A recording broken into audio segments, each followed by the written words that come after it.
One of the topics that many Seventh-day Adventists want to know is just where are we with respect to the end of time? There's an economic framework that's been most helpful for me to visualize the relationship between finance and the things to come in the future. It's a theory called the Kondratiev wave. In 1920, a Russian economist named Nikolai Kondratiev observed that the global economy ran in cycles of about 50 to 70 years. There was a growth phase, which is called spring and summer, and then there was a plateauing of the global economy, autumn, followed by economic winter. Now, economic winters were characterized by stock market crashes, debt crisis, banking crisis, often a global depression, and followed by wars and regime changes. As we look at these Kondratiev waves over the past 200 years and compare that against prophetic events, very interesting patterns appear.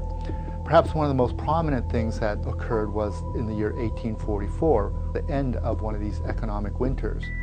William Miller had been preaching about the second coming of Christ to take place in 1844, and this coincided with that economic winter.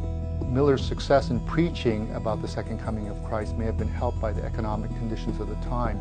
People are more receptive to spiritual matters, to turn to God and to seek salvation when the conditions around them are very difficult. So this end of this economic wave came with the fulfilling of the 2,300-day prophecy. Now, the previous wave ended in the year 1789.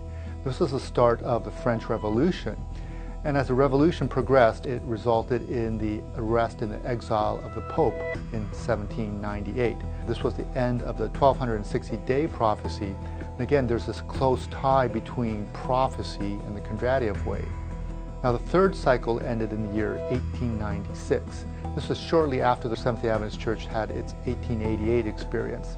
Ellen White wrote that in 1888 the loud cry was starting and that the latter rain was being poured out again. Unfortunately, the church, and in particular its leaders, were not ready for that outpouring of the Spirit, and we didn't see the ultimate fulfilling of the prophecy, which is the second coming of Christ.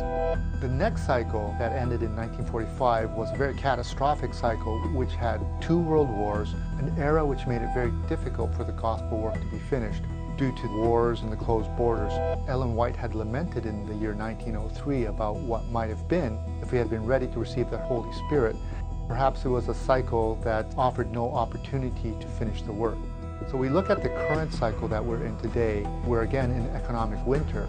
It started in the year 2000 as the tech bubble burst and the stock market crashed. Since then, governments and central banks have taken extraordinary measures to try and fix the world economy, but their efforts have really only resulted in making things worse. But the message I want to give to people today is not so much that we're in an economic winter, but rather that this economic winter perhaps is harvest time for the church, an opportunity to finish the work that God has given us, a time when people are more receptive to the gospel message and are ready to turn to God and seek salvation.